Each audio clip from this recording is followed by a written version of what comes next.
Bueno, buenas tardes. A ver, ¿qué somos? ¿Cuántos somos? 14. Ya, le voy a dar unos minutos para llamar a asistencia, ¿ya? Bueno, vamos a ver, ¿dónde está la cámara? Ajá, ya. Bueno, le había dicho a Max que hoy día tengo una complicación, así que vamos a poder estar hasta las 7:45. Voy a cumplir con la clase teórica para no ya atrasarme. Tenemos una clase que no hemos hecho, así que vamos a continuar con esta clase, ¿no? Más bien, Max, lo reprogramas la exposición. ¿Cuántas semanas nos quedan? La próxima semana, a ver. Nos quedan dos, profesor. 25 y el 2. ¿Cuándo son los finales? La siguiente, el 10, ¿no? Sí, el 10. Ya, entonces, ¿cuántos grupos nos faltan? ¿Cuántos grupos? ¿4? Dos grupos. Edwin Mauricio, ¿por qué tú activaste tu cámara cuando pregunta a Max? Ya, 2. Muy bien, Max. Entonces estamos bien. El 25 y el 2, ¿no? Pero el 2 creo que tenemos control, ¿no? Ya. Entonces, el 25, o sea, la próxima... Max, ustedes decidan, ¿ya? Si el 25... No es que ustedes decidan. Ya, el 25 hacemos clase y exposición. Y el 2 hacemos la exposición y el control. Sí. ¿Ya? Sí, profesor, queda exacto ahí. Quedan 2 semanas para 2 exposiciones. Exacto. Entonces el 2, la exposición del último grupo en físico, digo, en directo y en vivo y en el salón. E inmediatamente después el último control. Listo. Ya. ¿Qué vamos entonces? Bueno, a ver, vamos a... para hoy les voy a proponer una clase que también forma parte de las tantas esferas de la realidad nacional que tenemos, bastante alejado ahora sí de los derechos humanos y de la política, digamos, formal. Ya es muy cercano a la cultura, bastante, ¿no? Incluida, parte de la cultura. Y es el tema de la religión, ¿ya? Entonces nos introducimos a la religión. Les voy a proponer una lectura. Obviamente la religión es un mundo inmenso, ¿no? O sea, hasta hay cursos y carreras que se llaman teología, que puedes llevar toda tu vida. Eso hacen los sacerdotes, ¿no? Los teólogos, de toda su vida estudian cursos de religión. Es inacabable, ¿no? El tema de la religión. La religión en el mundo, las religiones asiáticas, y los tipos de religiones también, ¿no? Las religiones de inicio de la civilización. Que la religión es una constante, se dice que es entre las primeras esferas humanas que aparecieron. Es decir, que es como decir que el ser humano lo primero que las primeras cosas que construyó fue la religión. Y ahí ya un poco la explicación de la importancia de la religión, ¿no? Si el ser humano en momentos de necesidad de sobrevivencia, cuando calculo que lo más básico era inventar, no sé, comida, ¿no? Que es lo básico para vivir, cómo comer, etcétera, qué comer. Está también construyendo, inventando la religión, ¿no? Entonces quiere decir que es muy, muy necesario, muy necesario. Y eso es muy importante que, por favor, el día de hoy reflexionemos, ¿no? Una pregunta básica, ¿no? ¿Por qué necesitamos de la religión? Porque si las religiones se inventan en primeros tiempos y hoy día estamos llenos de religión, entonces la inevitable pregunta es ¿por qué? ¿Por qué a pesar? Ya, la respuesta, o sea, a veces simple quedamos, necesitábamos de la religión para explicar cosas que no podíamos explicar en los primeros tiempos del ser humano. Ya, parece buena, ¿no? Pero se cae cuando hemos atravesado tanto en el desarrollo del hombre que tenemos los últimos inventos científicos. No sé cuál será. Ustedes están en el mundo de las ingenierías y pueden tener idea de los inventos del día de hoy, ¿no? O sea, casi inventos completamente imposibles hacia los 100 años nada más. Entonces, hemos desarrollado tanto que la pregunta es nuevamente, o sea, ¿y por qué seguimos creyendo en Dios? O sea, si necesitamos en unos primeros momentos de la religión para explicar por qué, no sé, llovía, una cosa así. Hoy día ya tenemos a la ciencia y ya nos explica pues muchas cosas de la vida, ¿no? Ya los dioses ya no son el rayo, ¿no? Entonces, pero aún así seguimos teniendo dioses. Así que eso nos lleva a un gran tema, ¿no? Un tema muy actual y muy importante. Desde ya les voy diciendo que pues la ciencia no ha logrado también explicar todo, ¿no? Eso sí es cierto. O sea, si bien la ciencia ha ido matando dioses, ¿no? Digamos, antes los dioses eran pues como les digo, el rayo, ¿no?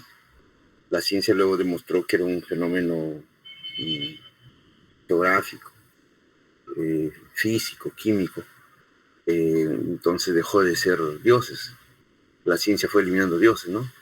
¿Por qué? Porque fue explicando cosas que no se podían explicar.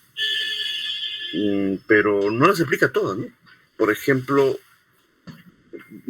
¿cuál es el acto más fundamental que sostiene a la religión y que la ciencia no ha podido explicar, no puede explicar hasta el día de hoy? Es, por supuesto, la muerte, ¿no? La muerte. Yo creo que el día que la ciencia explique qué pasa con la muerte, qué es la muerte y qué hay, sobre todo después de la muerte, yo creo que ese día sí las religiones van a tambalear, ¿no? O se van a reformular, o se van a reforzar, ¿no? O se van a eliminar, ¿no?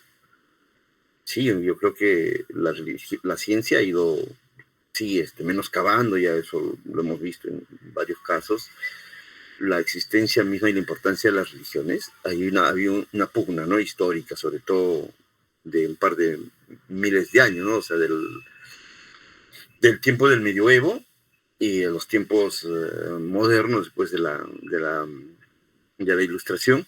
Si se han dado cuenta, había una pugna, ¿no? Entre la fe y la ciencia, ¿no? O sea, entre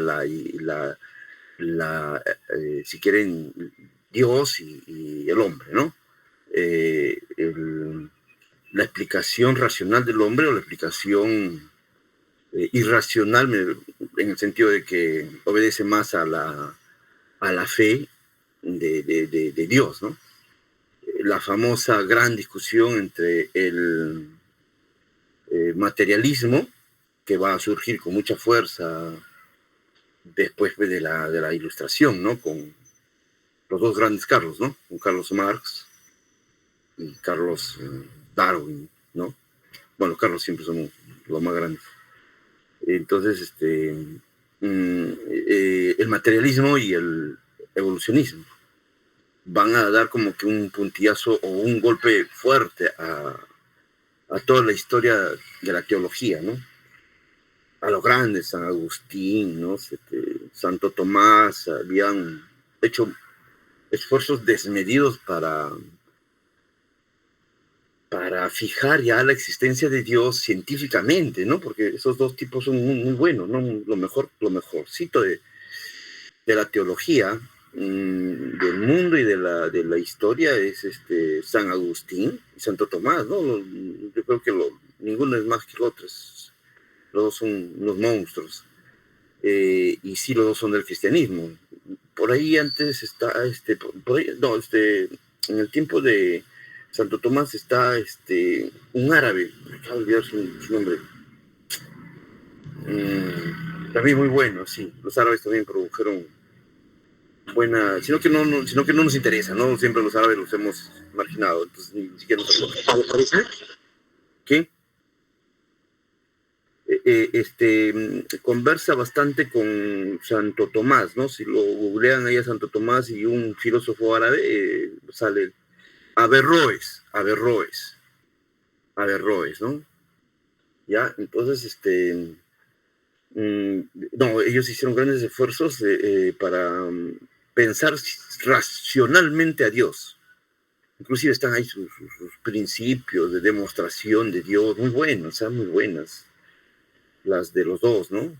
Entonces, pero bueno, pues de ahí viene ya el boom del materialismo y es lo que tenemos, ¿no? Vivimos ya el mundo de la ciencia, el mundo de la fe. Ahora, el siglo XIX, pues, es una moda total, más aún con Darwin y luego con Marx. El materialismo histórico, el materialismo dialéctico, el evolucionismo se convierte en una moda total, así voy a usar la palabra moda, ¿no? En Europa, que arrastra todo, ¿no? O sea, no había quien no en ese tiempo se vistiera de color de la ciencia y negara la existencia de Dios, ¿no? O sea, era el look del momento, ¿no? Todos los que estudiaban un poquito ya habían descubierto que Dios había sido inventado, pues, y que, ¿no? Y que la ciencia era el único camino. El siglo XIX es bien, bien interesante, bien chévere. El tiempo del positivismo, ¿no? El positivismo es eso, ¿no? O sea, inclusive Augusto Comte va a plantear que las nuevas iglesias tengan, sí existen, dice, ¿no? Que sí, porque tuvo una arremetida contra las iglesias, pues inclusive los mismos del movimiento de la Ilustración, de la Revolución Francesa, como Robespierre, planteaba que hasta los días de la semana se debían cambiar porque los días de la semana obedecían pues a una creación eclesiástica, pues, ¿no? De Dios, ¿no? O sea, Dios creó el lunes, el martes, el miércoles, descansó el domingo o el sábado, según algunas iglesias. Pero toda era creación de Dios, güey, hasta las meses. Y Robespierre planteó que en el afán de desterrar todas creencias, creencias fantásticas de seres superiores, también había que renombrar, ¿no?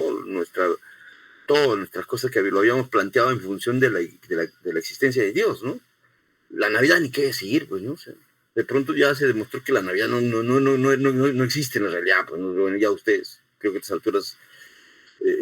alturas nosotros todos celebramos la Navidad, a mí también me gusta, me agrada, es muy, muy bonito, es un momento de mucho afianzamiento familiar, pero no estamos en realidad creyendo que pues, Jesús nació ese día, ¿no? O sea, a nosotros sigue, o sea, la importancia de la fecha está bien, ¿no? Pero no porque ese día nació Dios, nació Jesús, está muy, muy equivocado, ¿no? Muy armado todo, es más, si ustedes quieren desestructurar la idea del cristianismo, basta con revisar la religión persa, o sea, la de Mesopotamia, donde empieza todo, ¿no? La historia, ustedes saben que empieza en Mesopotamia, hace más de 2000 años antes que apareciera Jesús, ¿no? Unos 1000 años antes que apareciera Abraham, y vamos a encontrar ahí la religión, el zoroastrismo, Zoroastro, y ahí vamos a encontrar cosas que luego vamos a encontrar en el cristianismo, en la iglesia judía, pues, ¿no? O sea, abrámica. que es la base del cristianismo. Muchas cosas, fundamentalmente la existencia de Dios y el antidios, o sea, el ángel que luego se va a convertir en Satanás más adelante. Eso es Zoroastro, ¿no? Es mesopotámico. Y una de las poblaciones que están dentro del dominio de Mesopotamia es Israel. Pues. No el Israel actual, ¿no? Ya creo que les expliqué que este Israel actual es otra cosa, una cosa muy del siglo XX. Sino el Israel, ¿no? Los israelitas, o sea, el pueblo escogido de Dios. Es una aldea, es una tribu, una tribu, la palabra que se usaba para esos tiempos. Mesopotamia era grande y estaba compuesto de muchos pueblos, bien etnocéntricos, otros pueblos, al punto que cada uno tenía así como en los Andes, como les expliqué en el mundo andino, ¿no? Los chancas, los sausas, los huancas, así, cada uno cerrado con sus propias creencias, igualito, ¿no? Y uno de estos pueblos eran pues los que van a ser luego descendientes de Abraham, Israel. Entonces, y ellos son nómadas, o sea, están migrando, pero están dentro del reino de Mesopotamia. Y cuando ya los persas caen, Mesopotamia es persa, ¿no? O sea, dura hasta, ustedes saben, hasta Alejandro Magno. Alejandro Magno elimina el imperio persa, que había durado más de 2000 años, ¿no? Un tremendo imperio. Y ahí están los grandes, que los leímos, ¿no? Revisamos en la clase de Constitución Política, derechos humanos, ¿no? O sea, no se olviden. Hablamos de Ciro el Grande, ¿no? Ciro, Darío. Entonces, cuando cae el imperio persa, ellos salen, se mueven y van creyendo este discurso mítico, pues es un mito, lo que ellos tienen es un mito. Como los mexicas, ¿no? Que vienen del norte por un mito, ¿no? Que los manda. Ay, mi pantalla otra vez. Ya, bueno. Me avisas, Max, si es que me salgo de. Mi pantalla está fallando. Ya. Bueno, mientras estoy. Porque yo me he paralizado. No me veo. Me avisas por el WhatsApp. Parece que apagó su cámara, puede ser. Sí.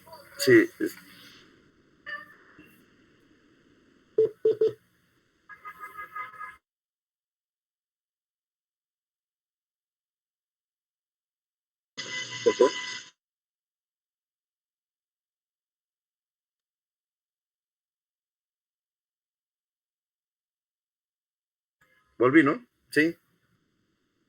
Sí, ahora sí. Ya está. No sé, si alguien que tiene malas notas sabe reparar computadoras, su oportunidad de mejorar su nota.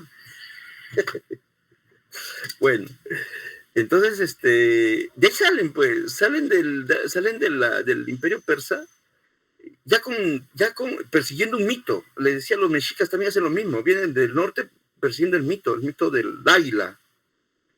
Igual que los incas, ¿no? Los incas también salen del lago Titicaca supuestamente y buscan un lugar, ¿no? Donde sentarse, donde la barreta se hunda, ¿no? O sea, todos los pueblos tienen su mito. Y igual los judíos tienen ese mito, ¿no? O sea, Dios les había prometido una tierra. Y iban tras esa tierra, pues, ¿no? O sea, les pasó de todo, ¿no es cierto? O sea, y al irse de ese lugar, no se fueron tan lejos, ¿no? O sea, de verdad vemos el mapa, estaban aquí, se fueron para Egipto y luego volvieron pues a lo que hoy día es Palestina, Jerusalén, ¿no? Ese lugar. Entonces no se fueron tan lejos, pero de cierto, pues migraron 40 años, estuvieron caminando, ¿no? Y al irse se llevaron muchas cosas del zoroastrismo.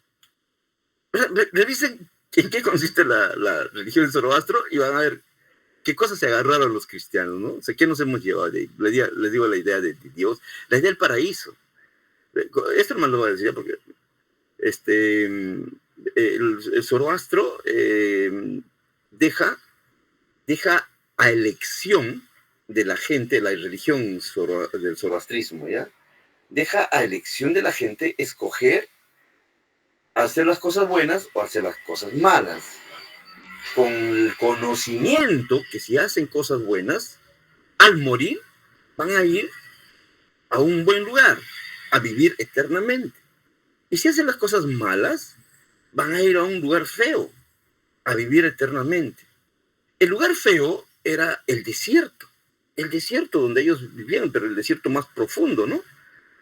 Donde iban a arder toda la vida, porque en el desierto había puntos donde, pues, o no por el petróleo, ahora sabemos, ese tiempo no se sabía, pues hay puntos de incandescentes, ¿no? Imagínense, desierto, sol, candela, es el peor castigo que te puede ocurrir, ¿no? Entonces, y el zoroastrismo había imaginado el peor lugar. ¿Y cuál peor lugar? En el lugar de ellos, pues era el más desierto, más calor, más candela y sin agua. O sea, peor que eso no va a haber. Pero si hacías las cosas bien, Zoroastro te premiaba y te llevaba a un buen lugar. Y ese lugar se llamaba paraíso. Ustedes saben que los árabes hablan así, pues, ¿no? Ya, paraíso, ¿de dónde creen que viene? Paraíso, pues. Árabe. Es árabe, ya. El paraíso viene del paraíso. El paraíso es un lugar paradisiaco. ¿Qué cosa tiene ese lugar? Agua. Que faltaba, ¿no? Estamos en pleno desierto, pues, de Mesopotamia. ¿Qué cosa es lo más exquisito? El agua. Estamos en pleno desierto. ¿Qué es lo otro más exquisito? Las plantas. Por eso es que los jardines colgantes eran una cosa fantástica. Entonces, vegetación. Ese lugar iba a tener agua, vegetación, naturaleza y algo muy importante. Todos los que iban ahí, como les digo, hemos estudiado a Darío, a Ciro como el tolerante de la diversidad étnica, cultural, ¿no? Entonces, o sea, les permitía hablar su propio idioma dentro del imperio. Cuando moría, en ese lugar, en el paraíso, ellos iban todos a hablar un solo idioma. O sea, se iban a poder entender.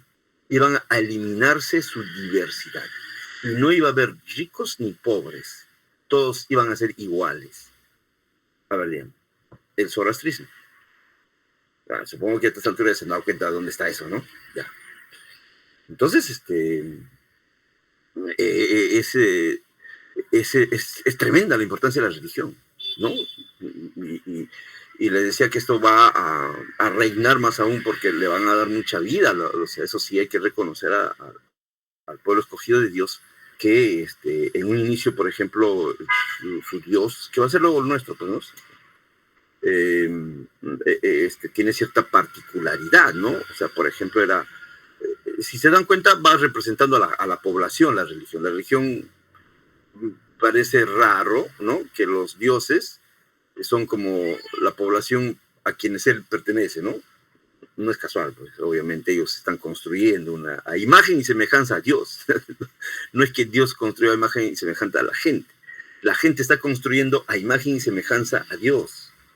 Por eso es que el Dios Jehová del primer periodo, digamos, antes que aparezca el cristianismo, antes que aparezca Cristo, es un Dios, si lo ven en el Antiguo Testamento, es un Dios bien, ahorita es un Dios bien arcaico, ¿no? Es un Dios bien raro, o sea, es un Dios que se mete en los líos, ¿no? O sea, es un Dios muy, como se dice, muy parcializado, ¿no? O sea, es un Dios que tiene un pueblo, ¿no? Y es un Dios muy, muy humano, se dan cuenta, humano de ese tiempo, o sea, es renegón, vengativo, ¿no? Por ejemplo, siempre lo digo, ¿no? Qué necesidad de matarlos a los egipcios en el mar, ¿no? Hubiera sido tan suficiente con sacar a su pueblo y no hacerles daño a los egipcios, ¿no? Pero se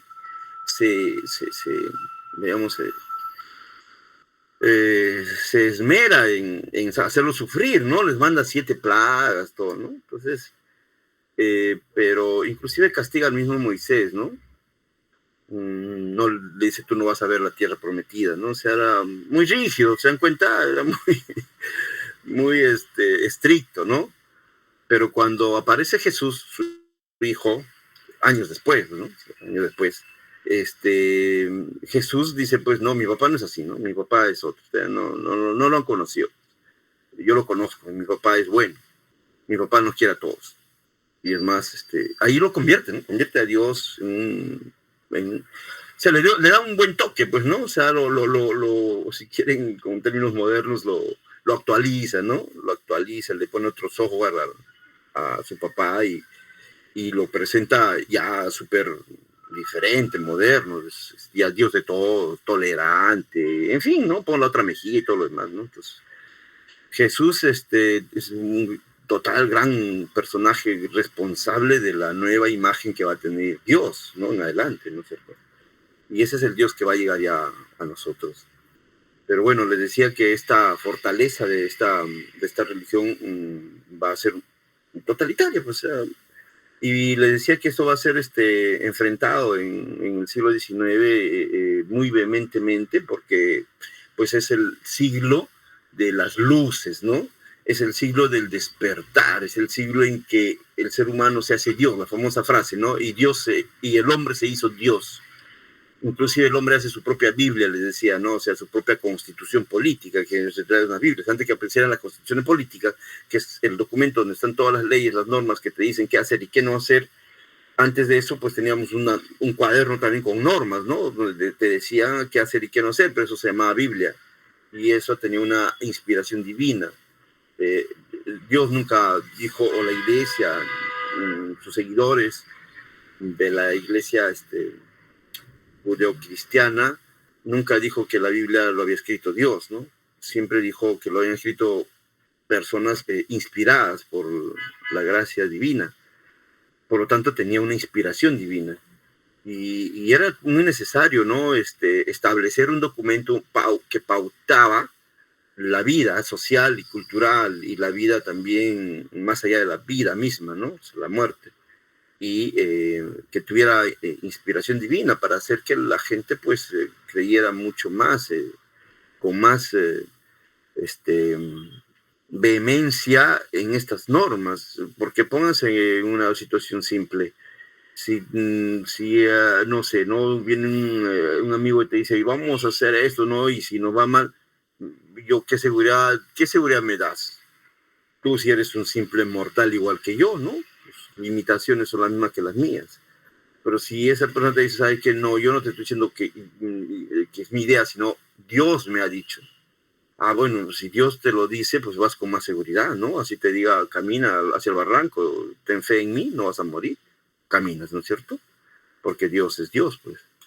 Entonces, esa es la idea de la sobredimensionamiento de la imagen de Dios en los tiempos que se necesitaba Dios para poder lograr lo que siempre el ser humano ha querido, lo dijo Aristóteles ya estos años, ¿no? O sea, el objetivo del ser humano y de las sociedades y de nosotros en este mundo es vivir bien, lo que él va a llamar la felicidad, ¿no?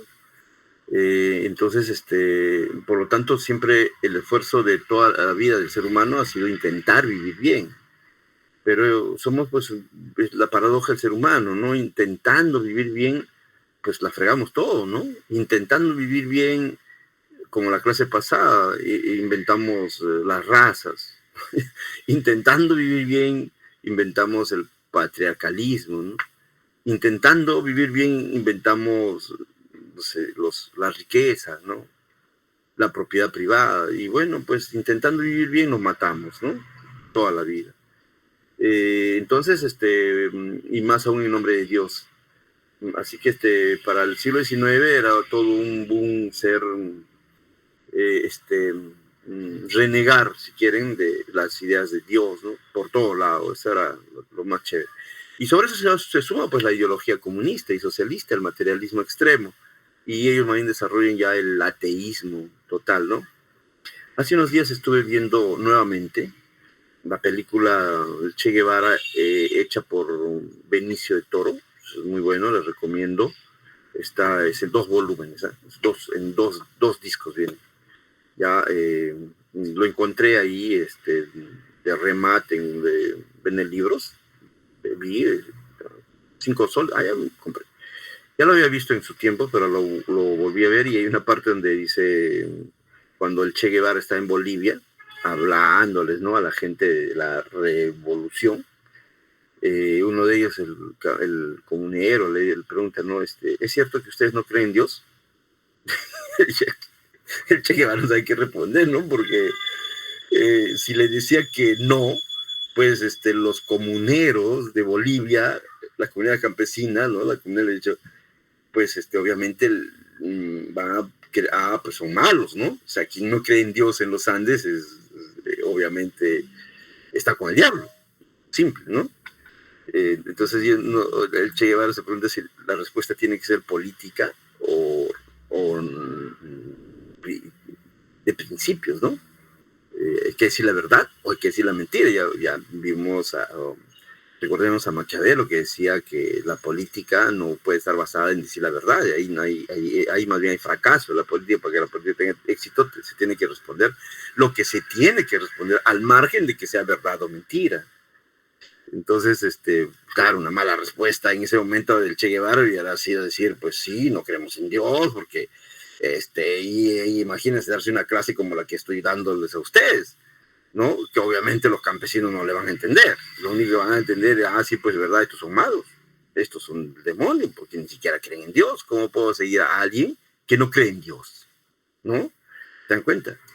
Entonces, pero la gran novedad del siglo XIX es eso, ¿no? La revisión de las invenciones de las religiones, y se escribe bastante sobre eso, ¿no? Se estudia bastante. Y el siglo XX, pues, es ya el reinado del ateísmo, ¿no? Nunca el mundo ha creído menos en Dios que en el siglo XX. Empujado, obviamente, por la ideología de izquierda, marxista, comunista, socialista. Pero hacia los 90, pues, termina esta ideología, ¿no? Esta fama de toda esta utopía comunista, socialista, marxista, cae, ¿no? Explota y bueno, asistimos a su decadencia en los años 90 y para los años 2000, para nuestra tiempos, ya pues el comunismo no está más, no es más una opción. Y por lo tanto caen también muchas de sus propuestas. En este caso que estamos tratando hoy día, también su propuesta sobre la religión.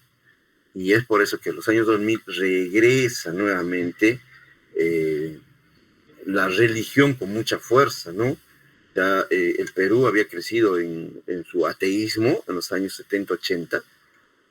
Tenía grandes bolsones de ateos. Por ejemplo, las universidades eran 100% ateas, ¿no? O sea, no se podía concebir un estudiante de los años 70, 80, pues que fuera a la iglesia, ¿no? Hoy día es al contrario, más bien la misma universidad tiene su capilla, ¿no? Ya un poco más íbamos a llevar el curso de religión. Ya, bueno, esos son los tiempos actuales. ¿Ya?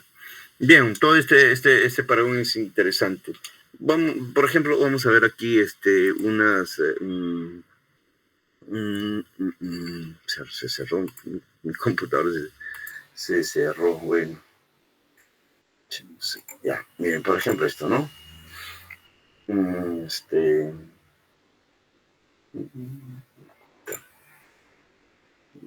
Estás presentando, no comprar la pantalla con el teléfono. Presenta la pantalla, entonces ya. No, el mundo está lleno de religión, ¿no? O sea, ¿qué tenemos ahí?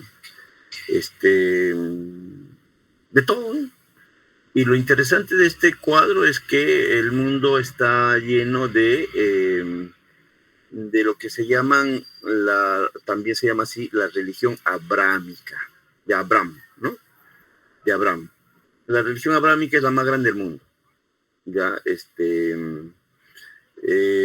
la abrámica es esta que está acá con verdecito, musulmán, lo católico, lo ortodoxo que también se llaman judíos, ¿no? No sé si entre a detallar un poco eso. Y los evangélicos. Si sumamos, tenemos entonces 20 más 20 más 11, o sea, ¿qué tenemos? 40, 60 y tantos, ¿no? Miren, 60% del planeta es abrámica.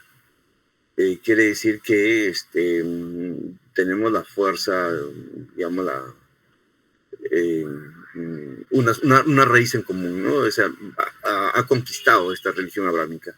Pero las dos grandes abrámicas se dividen, ¿no? Entre los musulmanes, es abrámica, ¿no es cierto? Ustedes saben bien, o sea, Abraham tiene dos mujeres y dos hijos, ¿no es cierto? O sea, tiene su esposa principal, que se llama, ¿cómo se llama? Esther, creo, ¿sí? Y con ella tiene un hijo, ¿no? ¿Cómo se llama el hijo? Isaac, su hijo legítimo, ¿no? Pero Dios le dice que va a tener otro hijo, ¿no? A su vejez. Y ya no puede tener con su esposa y va a tener hijo. No, es al revés, ¿no? O sea, primero tiene el hijo con la concubina, ¿no? Porque no podía tener hijo con la esposa. Y luego su esposa se embaraza, ¿no? A los 80 años se embaraza a su esposa y tiene dos hijos, pues dos mujeres, ¿no? O sea, para que vean. Nuestros grandes padres sagrados también tenían sus secretos, ¿no? Tiene hijo en la esposa y en la empleada, en la esclava, era una sirvienta esclava, ¿no? Isaac ¿cuál es el otro nombre? Isaac ya, bueno, de Isaac viene pues la rama Ismael, muchas gracias, ¿no? Ismael, gracias, Franco. No, viene la cristiana, la que va a ser luego cristiana, pues, ¿no? La judía. Y de Ismael viene toda la rama musulmana, ¿no? Entonces son primos hermanos. Lo evangélico ya saben ustedes que aparece pues en los 1500, o sea, con Lutero, ¿no? Con Lutero, o sea, es una partición última. Ya, entonces ahí a ver, esa partición es bacán, vamos a verla. Pero terminando de ver este cuadro, ¿no? Miren, la China también tiene bastante importancia a nivel del mundo. Claro, o sea, si los chinos hacen algo, ya casi tienen la mayoría, pues 1 millón de chinos, ¿no? O sea, los chinos mañana saltan y ya se mueve el planeta. Los budistas también, porque están en la India, bastante también indios, ¿no? Igual que los hindús también. Miren, sin religión es bastante, ¿no? 18% del mundo es bastante. Sí, o sea, sin religión es como decir la gente más, progre, intelectual del planeta, y el planeta tiene mucha gente cerebral, bastante, ¿no? Cada país aporta, nosotros aportaremos, no sé, digamos, con 5,000 ya es bastante, ¿no? Y Chile y Bolivia, imaginen, sumen ya hay bastante gente sin religión. ¿Ya? Entonces ahí tenemos, a ver, si tengo por acá, me va a ganar el tiempo. Bueno,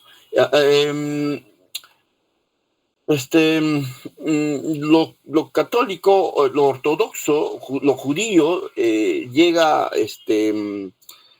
ver, rápidamente, era una sola iglesia, ¿no? Hasta que aparece Jesús. Jesús lo echa a perder todo, ¿no? Ya, dejar de presentar, ya. Ay, otra vez mi pantalla, pucha, esto va a estar... No se me escucha, no se me escucha. Ya. Bueno, iba a seguir hablando ya porque se me ha congelado. Va a regresar, está así, la computadora, no sé qué tiene. Bueno, entonces, cuando aparece Jesús, rompe, pues, empieza la primera ruptura.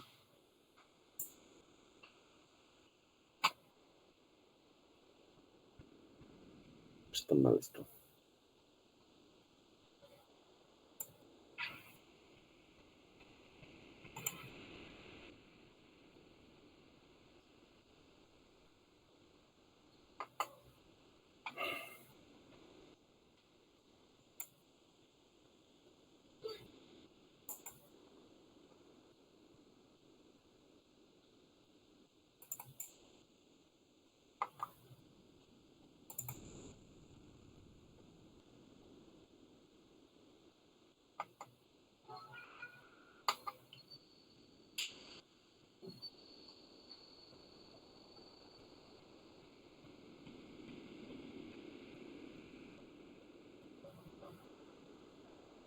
Ya, ¿se me escucha?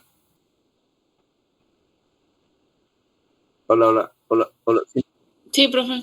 aunque Sí, mi profe. cámara, no, mi cámara creo que Su cámara, murió, ¿no? profe. No la cámara que está en negro. Sí. Ya, bueno, me voy a quitar la cámara, porque de repente la cámara está, no sé. No.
Profe, no se le escucha.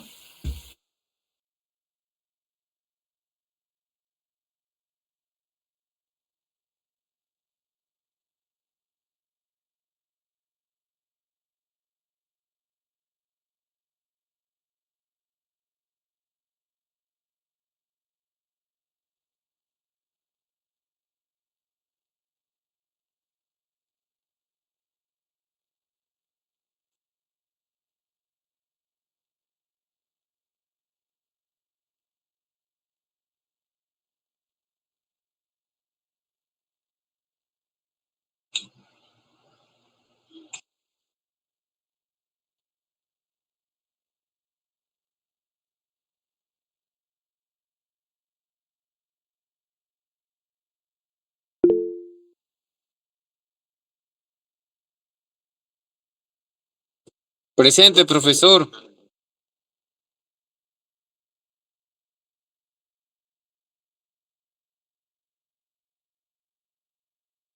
Uy, ¿tomó lista? Hace rato ya.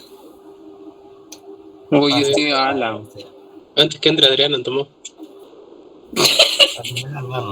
Al final vuelve a tomar lista, supongo. La volví a tomar cuando yo entré. Faltas tú. Al final. No, desde el inicio no tomó. Mentirosa. Sí he estado desde el inicio.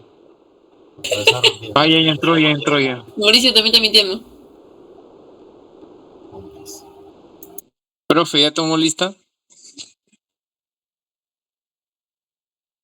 Si estás desde el principio, ¿por qué preguntas? Profe, yo quería Es que entrar. estoy en otra reunión. ¿De qué salvo el mundo? No se le escucha, profe. No se escucha, profesor.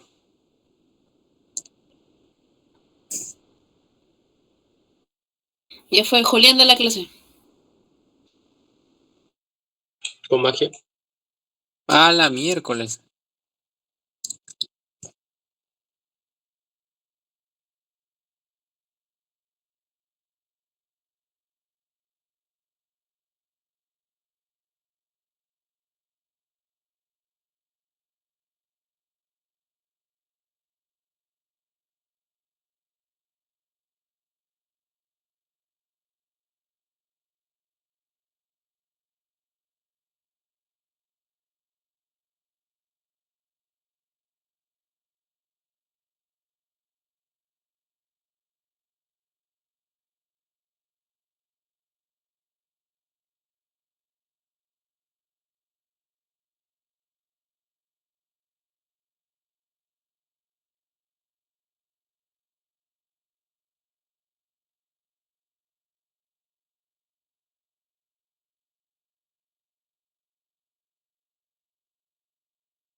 no, esto. Hola, sí, ahora sí, ¿no? Ahora sí, profe. Ya, pucha, disculpe. Carambas, no estaba con urgencias peor. Bueno, ya, entonces veamos esto, ya es importante porque es la religión que profesamos. Entonces estaba comentando que la presencia de Jesús sin querer queriendo va a iniciar la primera gran ruptura que se conoce en la iglesia cristiana. Por eso es que en el cuadrito nos salía cristianos, ortodoxos y evangélicos, que es una gran cantidad, pues llegamos a 30%, y los musulmanes a 30% también, o sea, casi somos de la misma cantidad, por eso que entre los dos hacemos 60%. Y por eso que cuando celebramos Navidad no es ni el 50% del planeta celebrando Navidad, porque los musulmanes no celebran Navidad. Entonces, eso es importante, este fraccionamiento que se va a tener. Y le decía que cuando los herederos de Jesús empiezan a promocionarlo a Jesús, y es una moda, o sea, compréndenlo desde las ciencias sociales, ¿no?, que estamos estudiando. Se mueve en función de modas. Mira, ¿quién no quiere creer en Jesús, no? O sea, era pues más chévere, ¿no? Más moderno, ¿no? Era un nuevo profeta, decía mejor nuevas cosas, como le decía, inclusive Jesús va a renovar la imagen del mismo Jehová. Entonces, esa moda fue tremenda, y hacia los 300 y tantos años en Roma ya prácticamente todos los que no eran ciudadanos de Roma, estas poblaciones marginales que vivían dentro de Roma, pero eran marginales, eran completamente cristianos, ¿no? O sea, cuando Constantino el Grande se da cuenta debajo de sus pies de Roma, en los subterráneos, en todos sitios, todos eran cristianos. Y no le queda otra que aceptar al cristianismo. Y finalmente lo oficializa el cristianismo como religión de Roma. Por eso es que Roma va a terminar siendo cristiano, ¿no es cierto? Casi al final de su imperio, Roma se convierte al cristianismo, casi inclusive como una especie de necesidad de salvarse, porque ya Roma venía siendo destruida, atacada por los bárbaros. En ese tiempo está San Agustín. San Agustín inclusive pelea, ¿no?, en la resistencia de Roma.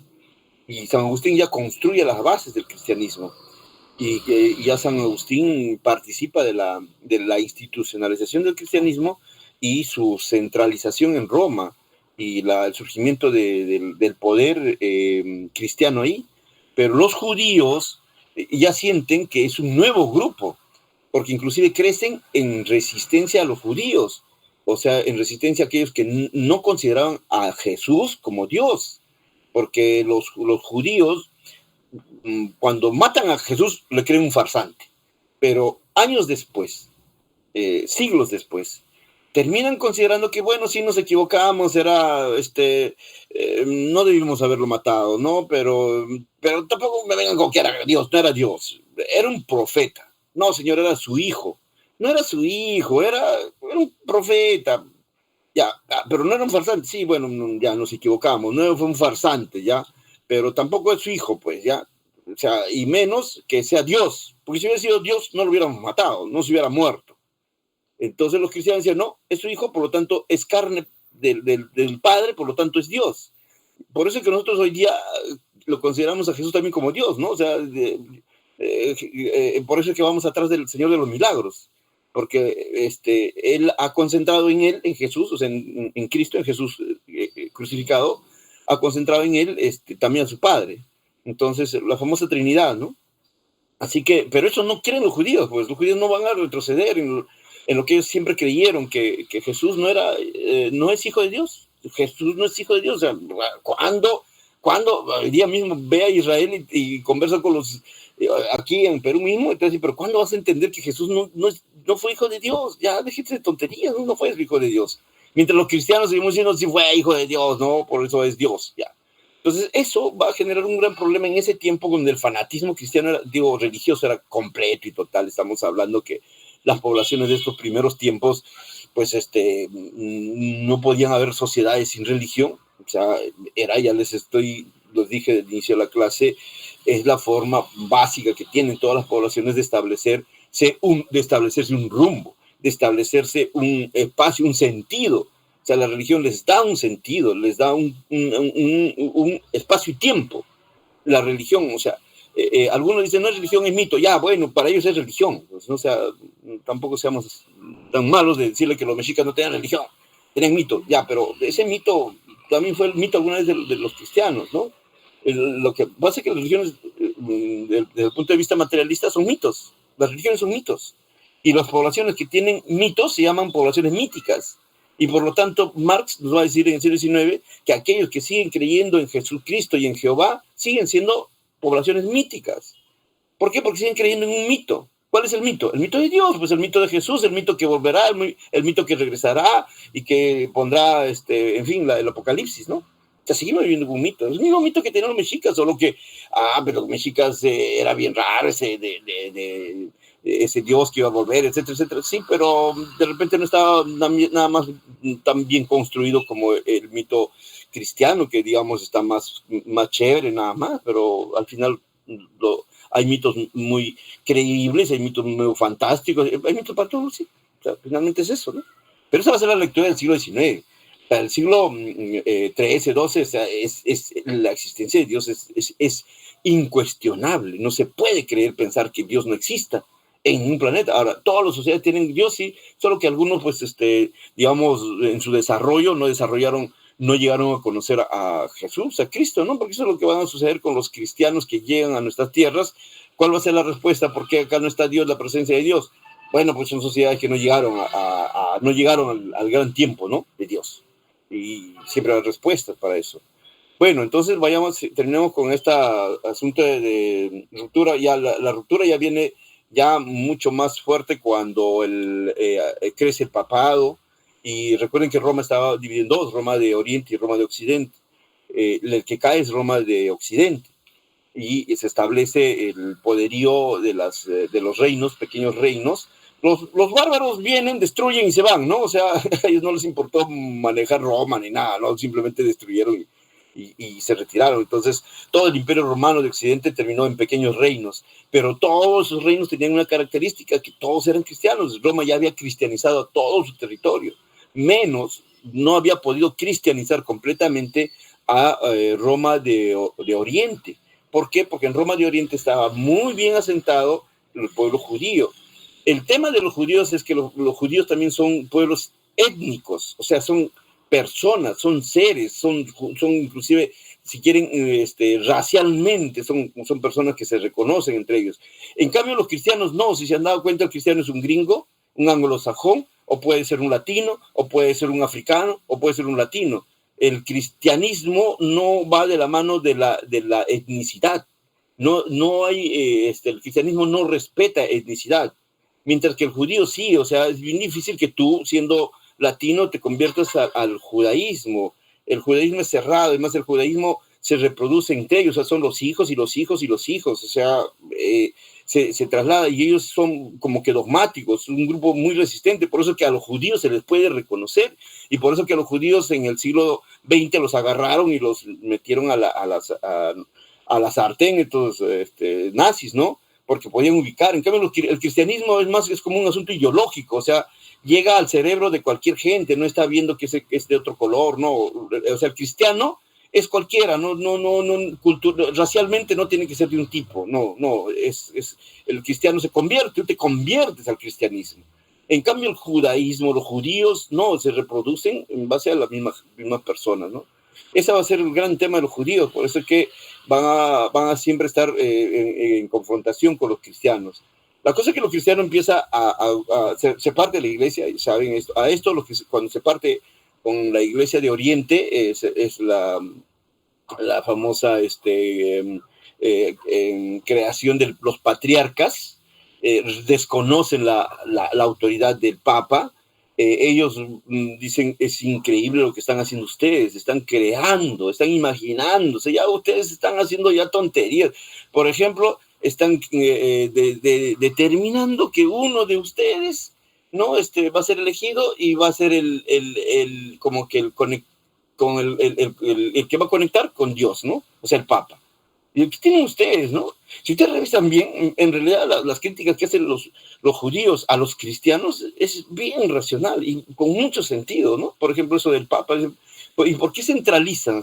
Lo que pasa es que ustedes están enfermos con esto de los monarcas. O sea, a ustedes les gustan los monarcas, ¿no? Les gustan los dictadores, les gustan así como Luis XVI, ¿no? O sea, les gustan los Napoleones, ¿no? O sea, un tipo, ¿no? Que gobierne todo ya. Ese tipo político lo trasladan también a la iglesia, a los cristianos, por eso tienen un representante así absoluto, ¿no? Lo que dice el Papa, ya santificado. Eso no tienen los judíos. Los judíos tienen una especie más de democracia, porque nadie es más que los demás.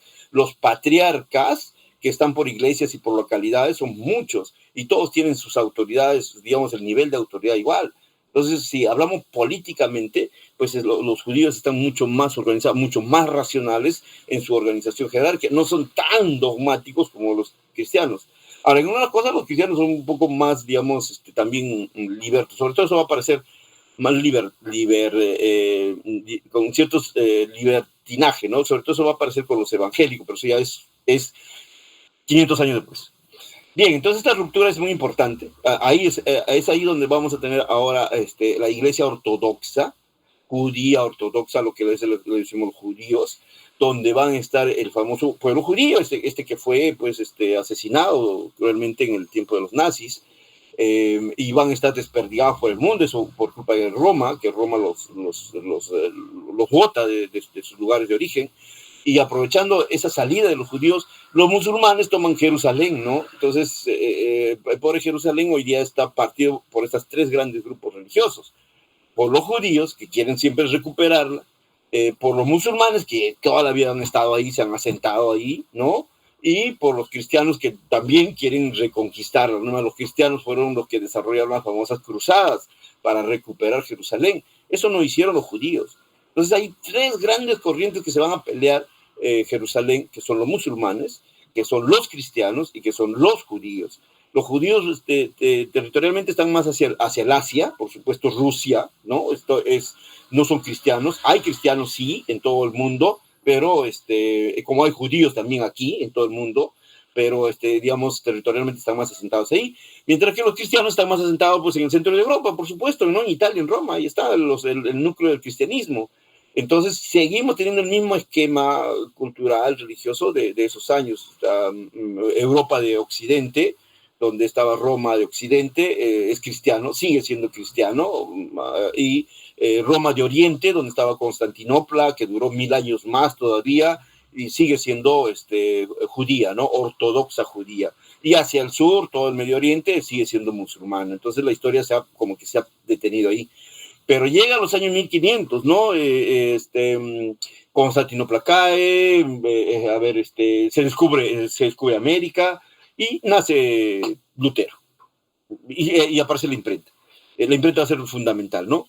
Porque hasta entonces la Biblia, por ejemplo, era un objeto recontra extraño, ¿no? O sea, muy pocos habían visto una Biblia. Es más, los sacerdotes, que será la moda del tiempo, en ese tiempo todo el mundo quería ser sacerdote, el mejor oficio, ¿no? El buen conocimiento, inclusive científico, estaba entre los sacerdocios. Además, ellos habían fundado las universidades también, recuerden eso, ¿no? Aquí también llegando, funda las dos primeras universidades, la de San Marcos y la de México. ¿Quiénes? Los sacerdotes, los dominicos, ¿no? Entonces, claro, porque ellos concentraban también, se supone, el conocimiento. Sí realmente hacían esfuerzos por conocer científicamente algunas cosas, por ejemplo, la medicina, ¿no? Por ejemplo, el derecho. O sea, ellos eran los que litigaban. Los profes de San Marcos, los primeros profes de San Marcos, entraban en sotana, pues, o sea, esa era la universidad. Era de mucho adoctrinamiento. Era para adoctrinar, sobre todo. Pero también se compartía ciertas cosas, se aprendía también muchas cosas también no crean que todo era, pues, fanatismo, no.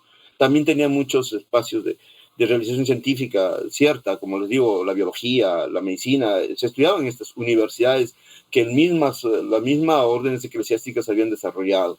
Así que la Biblia es súper extraña. Los mismos sacerdotes, monaguillos, no estaban permitidos de ver una Biblia hasta que pues, ascendieran bastante.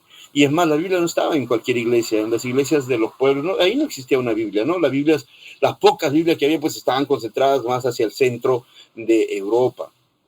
Por eso Lutero cuenta en todas sus peripecias, quería conocer la Biblia, y él traduce finalmente la Biblia al alemán, y ayudado por la imprenta se empieza a difundir todo, inclusive las ideas de Lutero. Por eso las imprentas van a ser muy importantes, y Lutero va a ser muy importante, porque cuando él encuentra la Biblia y lee la Biblia, va a decir, ¿qué miércoles están leyendo ustedes? ¿No? En la Biblia no dice esto, ¿de dónde sacaron esto? O sea, él empieza a revisar, porque en realidad, como no leían la Biblia, los sacerdotes repetían lo que el otro sacerdote había dicho, lo que el otro sacerdote anterior había dicho, y entonces ustedes conocen la famosa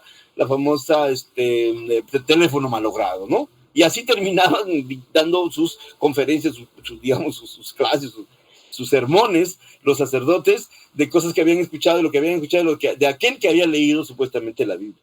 Entonces, cuando Lutero va directo a la fuente, pues descubre, y él, digamos, hace también entonces su propia interpretación, y ahí viene el rompimiento, el segundo rompimiento de la iglesia, y la aparición de los evangélicos, de la religión evangélica. Ustedes saben que ahí está Lutero, Calvino y otros muchos más. Lo diferente es que los evangélicos se parten en muchísimas versiones, ¿no? Más versiones que los cristianos. Los cristianos somos más dogmáticos, nos articulamos a algo, por eso somos como que así caudillistas, pues. Lo que dice el Papa ya todo lo aceptamos, ¿no? ¿Qué democracia? ¿Cómo hay democracia en la iglesia cristiana? No hay democracia. Mientras que los evangélicos más o menos toman el modelo de los ortodoxos, y como que cada iglesia evangélica va a desarrollar también sus propias ideas, por eso vamos a tener varios, ¿no? El puritanismo, el calvinismo, etcétera, etcétera, ¿no? Muchas vertientes, pero todas ellas se van a caracterizar porque van a entender de una manera diferente la Biblia, mucho más de sus tiempos. Pues ya estamos en los 1600, es importante hasta los tiempos, no estamos en los 1700, todo el imperio eclesiástico va cayendo, ya está cayendo en el mundo, ¿no? Está perdiendo fuerza, ya Santo Tomás hizo sus últimos esfuerzos hacia los 1200 de construir la gran teoría de la existencia de Dios, etcétera, pero ya pues aparecen nuevos pensadores, aparece, no sé, Maquiavelo hacia los 1500, y Thomas Hobbes y John Locke hacia los 1700, entonces empieza ya a generar nuevas ideas, y empiezan ellos mismos a querer desertar de la iglesia, ¿no? Thomas Hobbes decía, pues, con todo lo que yo estoy planteando, fácil es deducir que no creo en Dios, pero yo tengo que decir que creo en Dios, porque si no, pues me meten a la hoguera, ¿no es cierto? Porque le preguntan, pero ¿usted cree en Dios? Mire, escúchame, yo creo que todo lo que existe, o sea, solo existe lo que ocupa un lugar en el espacio, ¿ya? Listo, gracias, chao, se va, ¿no? Entonces, el periodista queda así, ¿cómo que dijo? Yo le pregunté si cree en Dios, y sí, pero yo le he respondido que solo existe lo que ocupa un lugar en el espacio. Ya saqué su conclusión, pues, ¿no? Me fastidies, ¿no? Entonces, claro, o sea, existen los Pegasos. No existen los Pegasos. ¿Por qué? Porque no ocupan un lugar en el espacio, ¿no? Existe nuestra imaginación. ¿Se dan cuenta? Entonces, ¿existe Dios? Pues, si no ocupan un lugar en el espacio, no existe. Entonces ya estamos en el tiempo del materialismo, ¿no? O sea, ya es otra cosa, los 1700, por eso que las iglesias evangélicas también van a ir por ese lado. Los evangélicos, por ejemplo, van a ir en contra del celibato, es que es importante, ¿no? Para las iglesias evangélicas. Y probablemente de ahí venga el hecho de que las iglesias evangélicas tengan menos acusaciones de violaciones y de tocamientos indebidos, de situaciones sexuales, de agresión sexual, que los católicos, ¿no? Porque los católicos tenemos miles de denuncias en todo el mundo de acusación de actos sexuales reñidos, no solo con la moral, sino peor aún, porque a ellos se les exige pureza, ¿no? Pulcritud. Y cuando pensamos en pureza y pulcritud de los sacerdotes, casi siempre estamos pensando en el asunto sexual, ¿no? Bueno, digamos, ahí la iglesia evangélica empieza a separarse muchísimo, y a ustedes saben muchas cosas, ¿no? Por ejemplo, la idea de no divinizar a una imagen, ¿no? De no necesitar un escenario fantástico para conectarte con Dios, como requerían entonces los cristianos de esa época, ¿no? Iglesias monstruosas, fantásticas, decoradas con todo lo lujo, bajo el discurso de que Dios merecía eso, ¿no? O sea, Dios no merecía cualquier cosita, un establo, no, necesitaba iglesias de su nivel, y recién ahí se conectaba, ¿no? Y para los cristianos había lugares de conexión con Dios. No era lo mismo una parroquia de un lugar marginal que el Vaticano. O sea, Dios no estaba tan presente. Y hasta ahora nos queda eso, ¿no?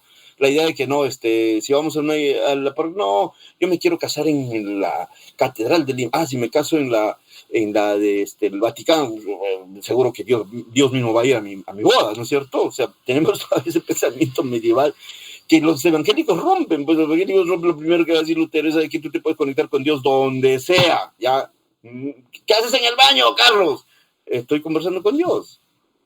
¿Cómo? ¿Que sale de la iglesia? No, yo no necesito ir a la iglesia, puedo conectarme con Dios echado en mi cama, ¿no? Es eso, ¿no? En fin, muchas cosas. Es muy importante porque lo evangélico va a aportar a la nueva visión, no solamente la nueva visión de la religión, nuevo comportamiento eclesiástico de sus seguidores, muy de la mano del liberalismo. O sea, eso es lo interesante para nosotros y para la clase, ¿no? O sea, el liberalismo conquista, se junta con lo evangélico rápidamente. Por eso es que los países más liberales son evangélicos. O sea, Inglaterra, Estados Unidos, Alemania, son...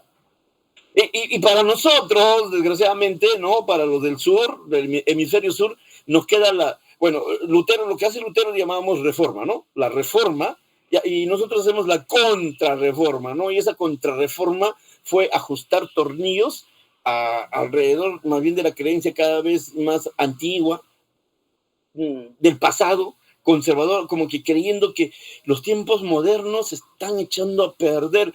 Por eso viene Sodoma y Gomorra, y Dios ya pronto viene, porque los modernos son unos desgraciados, están más alejados de Dios. Entonces hay que mirar hacia atrás y hay que recuperar, ¿no? Los tiempos pasados que fueron muy buenos y más cercanos a Dios, ¿no? Nuestras abuelitas eso dicen, ¿no? Claro, ¿no? O sea, mira, hija, ¿cómo te vistes así? El demonio está contigo.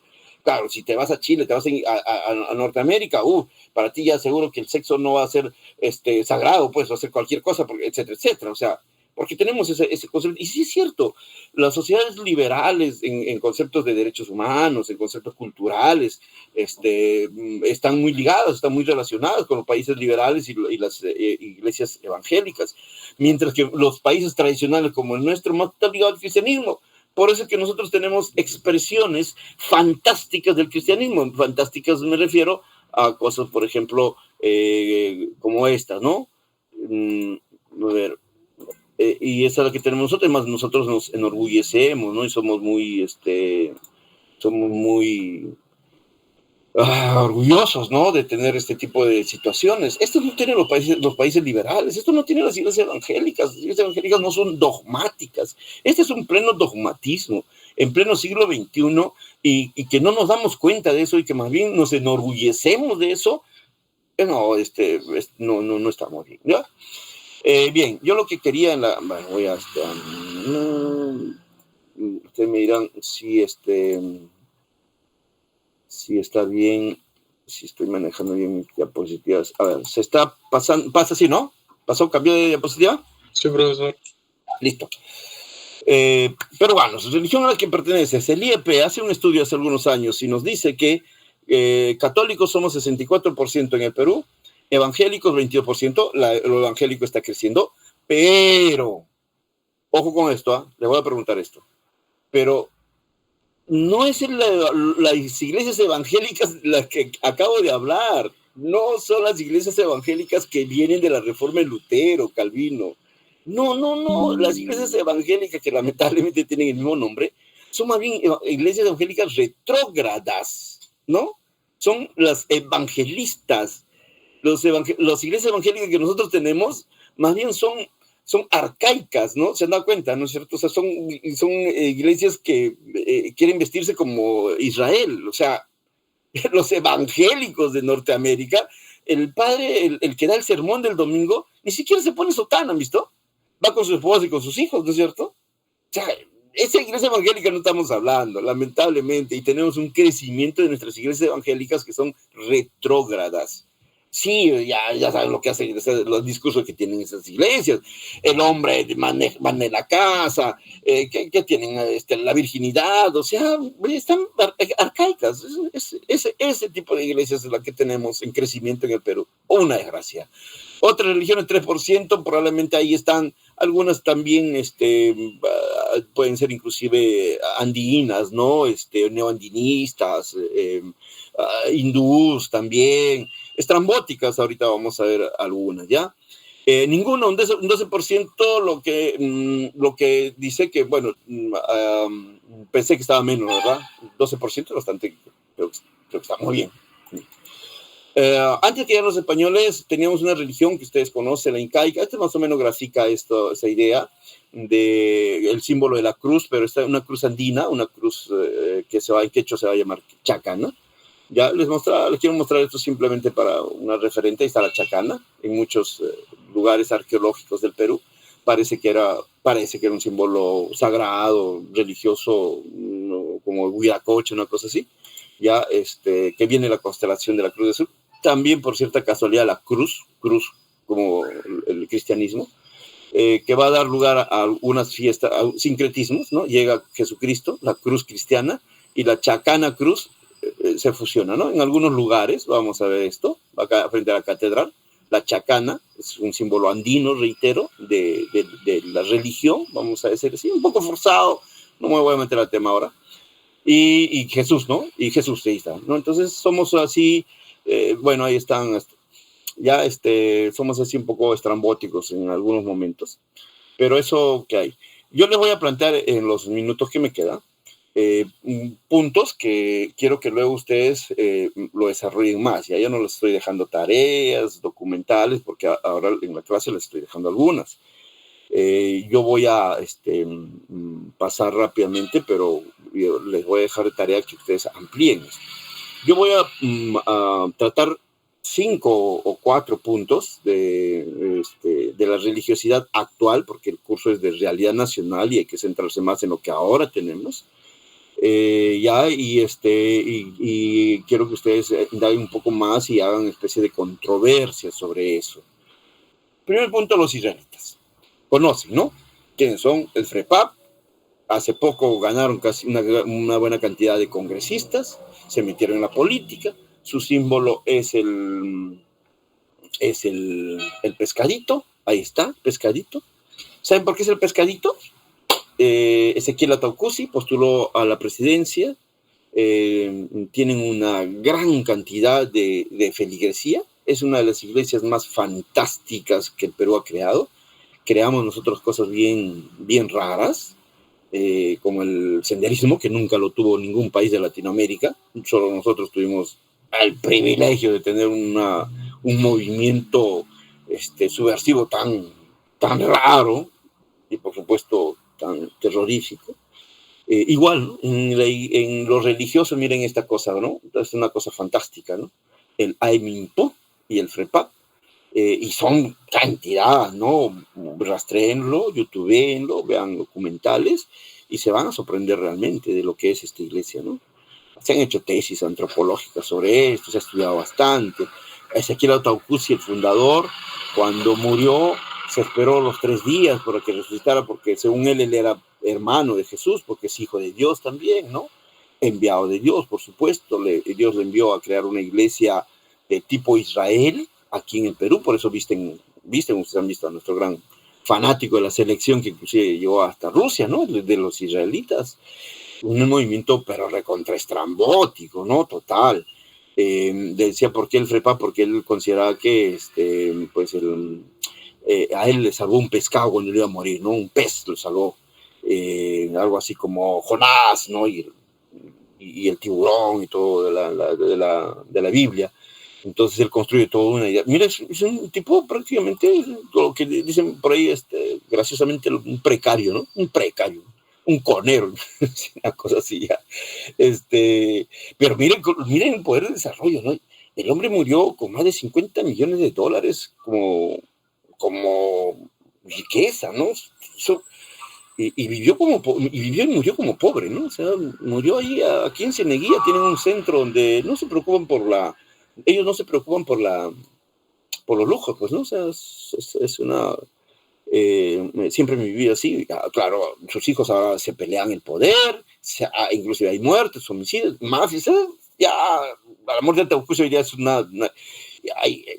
herederos sí tienen dinero, inversión en otro lado, y bueno, se visten, se disfrazan para ir con sus feligresías. Los feligreses siguen ahí, ¿no? O sea, pobres, haciendo ollas comunes, porque ellos viven haciendo ollas comunes. Sus feligreses es gente bien, bien marginal, bien pobre, que creen en estas ideas. Ya es uno de los productos que hemos dado en el siglo XX, muy importantes, muy buenas. Les invito a revisar. Este es un movimiento más pequeño, pero igual de estrambótico, ¿no? Más está en Independencia, en Comas, tuvo su punto de auge y tuvo su gran momento, ¿no? El pequeño movimiento religioso no es tan grande como el otro estamos hablando de millones de personas. Aquí es más pequeño, ¿no? Es muy sectorizado, es una secta, ¿sí? Pero Fantasia manejó radios, programas, en su momento tuvo bastante acogida, seguidores. La idea, pues, de que Jesús Dios es extraterrestre, en realidad sí existen, pero son seres, o sea, sí existen, pero no son deidades, son seres de otro planeta, ¿no? Ya más racional, ¿no? Ya, bueno, sí, porque esto de que eran Dios, deidades así absolutas, no me estaba cayendo bien, pero si ahora nos dicen que era un ser extraterrestre, ya más posible de creer, ¿no? Y por ahí entró la idea y pues se llamaba Alfa y Omega, ¿no? O sea, es bien chévere, ¿no? Lean todas sus propuestas, es fantástica, es fantástica. Yo lo escuché en mis tiempos, yo desde era universitario, cuando en algún momento pasé la radio, lo sintonicé a estos conductores. Y hasta ahora en la Feria de Libros tienen su stand hasta el día de hoy. Ponen su stand, venden sus libritos, ¿no? Tienen ideas ahí interesantes. Tienen como siempre ideas fantásticas, ¿no? Un hombre que llegó, que estuvo acá, dejó revelaciones, escribieron muchos rollos, o sea, son un pata que escribe, dibuja muchas cosas fantásticas y deja una nueva teoría, ¿no? Sobre la presencia de Dios y Jesús, de dónde viene. Con ellos también vienen las famosas, ¿se acuerdan ustedes esto yo visité Ganímedes, ¿no? De ahí viene, es el tiempo del movimiento, pertenece al tiempo, por eso siempre pertenecemos a nuestro tiempo, pues, ¿no? Pertenece al tiempo en que se hizo de moda los ovnis, ¿no? Los objetos voladores no identificados, que se llevaban la gente, ¿no? ¿Cómo le llaman? Absolución o presolución, no sé cómo lo llaman, ¿no? Entonces, este también fue obsudado, no sé cómo se llama. Y pues visita el mundo de Jesús, ¿no? Visita el mundo de Dios. O sea, existen, no son dioses, existen, son gente simplemente diferente, avanzada, ¿no? El tiempo del tiempo de Dios, el tiempo del tiempo de Dios, no es el mismo tiempo de nosotros. Ya, véanlo, ¿no? Escúchenlo y a ver si entienden algo. Me comentan si se entiende algo. Esta no. Este es uno de los mejores movimientos que hemos creado. Esto se crea en el Perú, la Teología de la Liberación. Es un movimiento eclesiástico, político, ideológico, muy bueno, académico, inteligente. No son como las otras dos, o sea, ahora para que vean nuestro Perú, pues, ¿no? Nuestro Perú es así, extremista. De estas cosas fantásticas que les acabo de mostrar estas dos, ya, las dos con sus variables, ¿no? Ahora pasamos a la cosa más seria.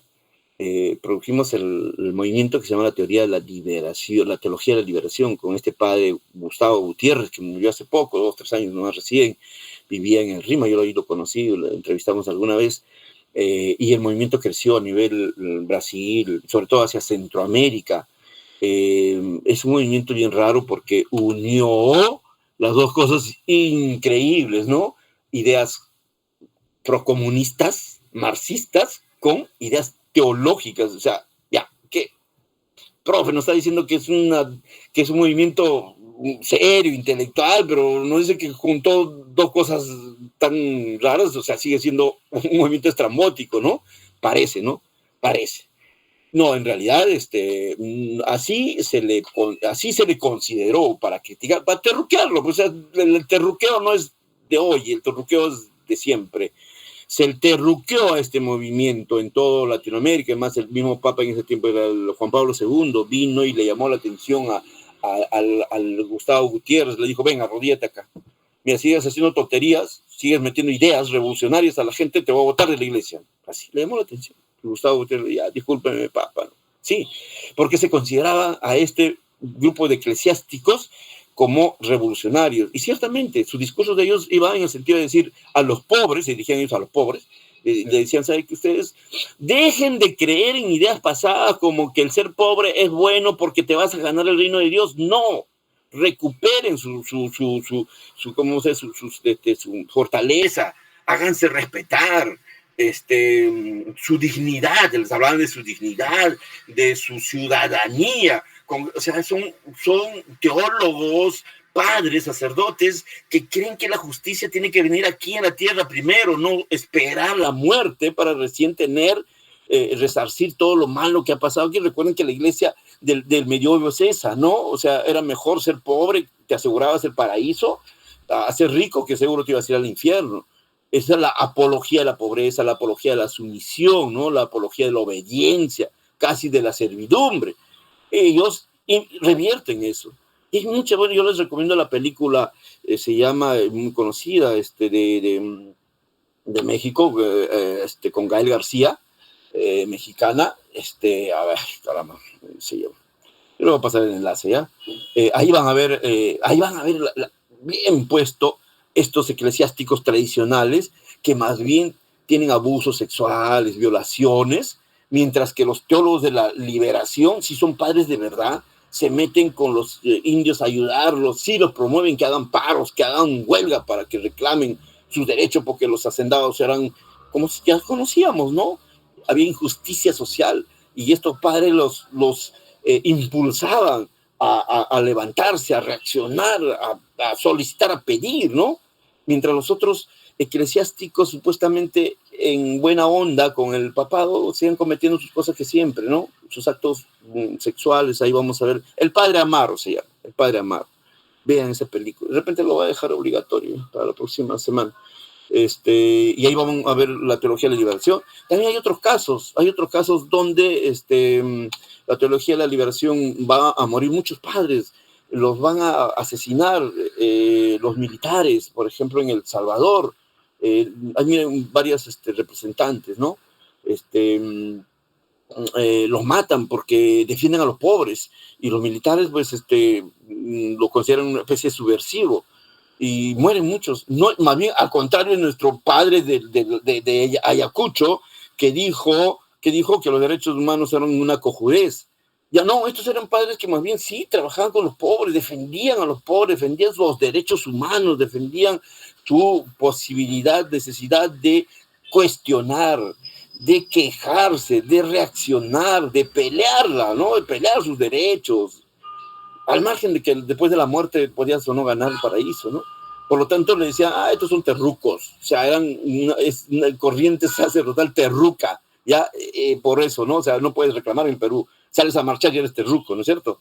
Sí, pues, claro, porque para ellos es que hay que estar ahí sumisos, ¿no? Les encanta que seamos sumisos. Este movimiento teológico les va a agradar, les aseguro. Por lo que fue. Claro, ellos quisieran que seamos como ellos, ¿no? Porque nuestro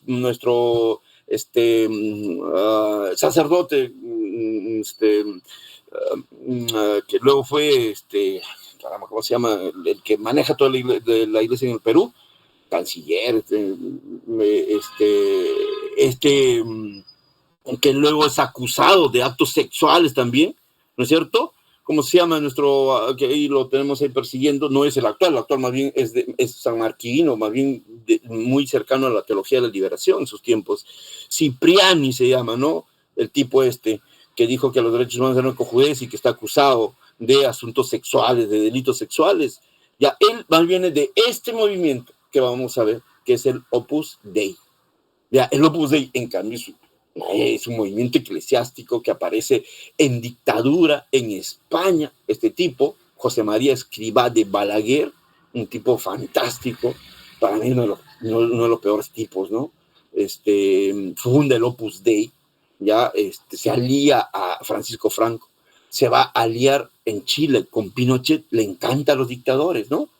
Es el movimiento que le va a dar a un movimiento político, le va a dar su carácter conservador, por eso es que es muy cercano al fujimorismo, ¿no les parece? ¿Dónde están los Opus Dei del Perú? ¿Dónde? En Fuerza Popular. Marta Chávez, la principal, y toda una seguidilla de gente que son del Opus Dei y que están en Fuerza Popular. Por eso es que Fuerza Popular es de derecha extrema, ¿no? En lo político, en lo económico, ¿no? Liberales, hicieron las reformas liberales con Fujimori, ¿no es cierto? Pero en lo cultural, ¿qué son? No son recontra-arcaicos, no son los que se oponen, por ejemplo, al aborto, no son los que se oponen a los derechos de los homosexuales, al matrimonio homosexual, no son los que han promovido los movimientos más bien con mis hijos no te metas, son recalcitrantes en lo religioso, ¿no? Y son muy de avanzada en lo económico. Eso es lo Opus Dei. Ese es lo Opus Dei. Los movimientos muy ligados a lo fascista. Por eso es que son neofascistas. ¿Sí? Son neofascistas. Es un movimiento retrógrado. El Opus Dei recupera los cilicios, recupera los castigos corporales para expiar el pecado, recupera antiguas tradiciones eclesiásticas que te conducían a la gracia de Dios, como los esfuerzos, los castigos, las separaciones hombre-mujer hasta cierta edad, siempre la vivir por Dios y para Dios desmedidamente. Pagar bastante, se paga bastante. No es solo un diezmo, es mucho más. Y eso, no hay gente que se merece y gente que no se merece ser del Opus Dei. Sí, te hacen sentir muy especial si eres del Opus Dei. No estás en cualquier movimiento, hijita, de lo mejor. Mira, acá solo recibimos gente buena, gente de nivel.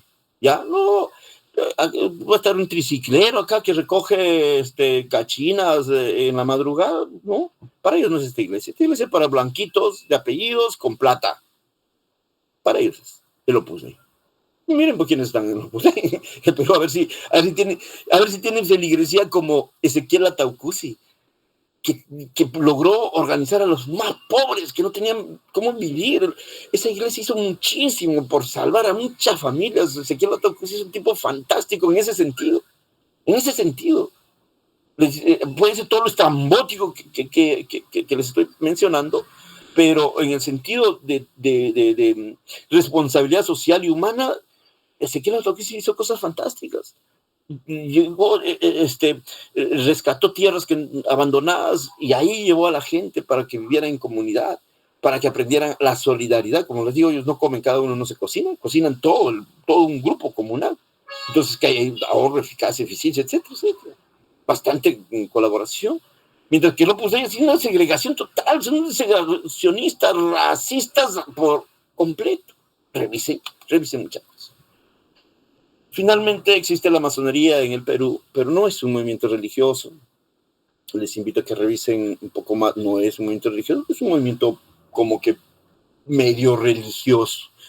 Ya tiene mucha importancia en el Perú, en el desarrollo, sobre todo político, ¿no? Desde una especie de secta intelectualizada, tienen una especie de acción religiosa en la medida que hay una pertenencia casi dogmática y unas creencias dogmáticas del desarrollo, ¿no?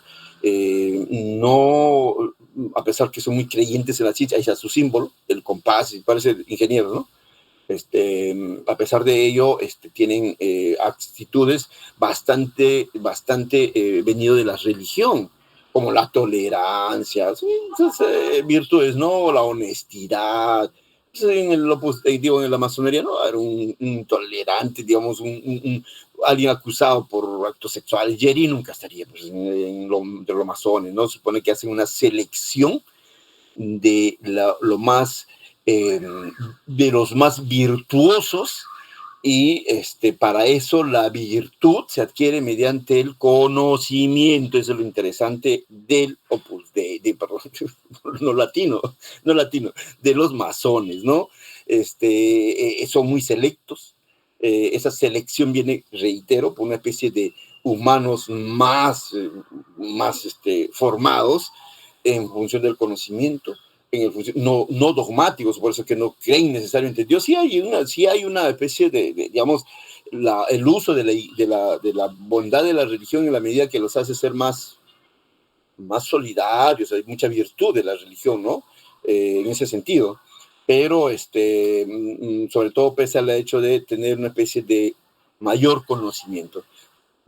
Igual que el Opus Dei se cree en lo más selecto, superior de los creyentes de la feligresía católica cristiana, apostólica romana.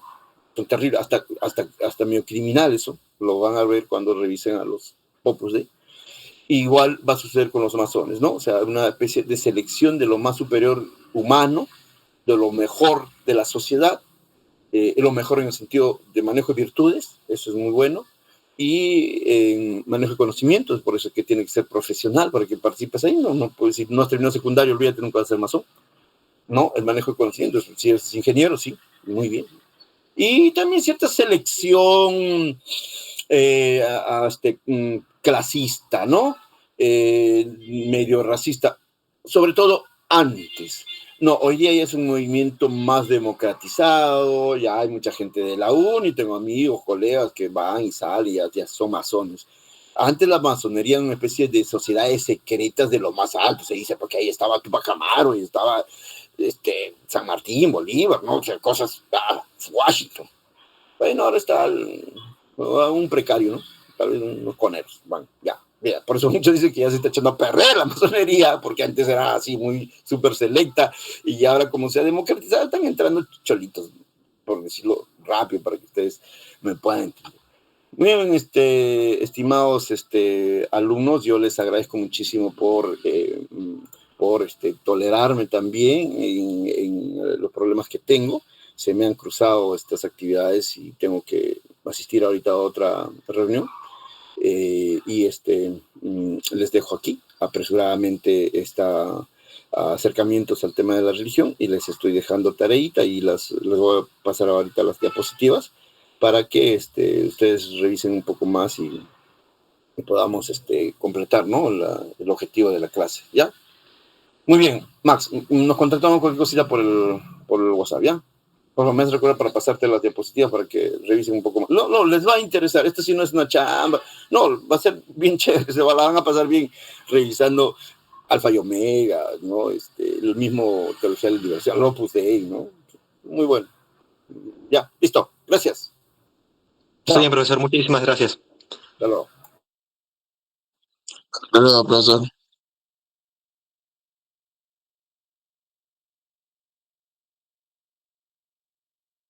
¿Tomó asistencia? ¿Tomó lista? Acero mago. Hoy no tomo lista. ¿No tomó lista? ¿No tomo lista?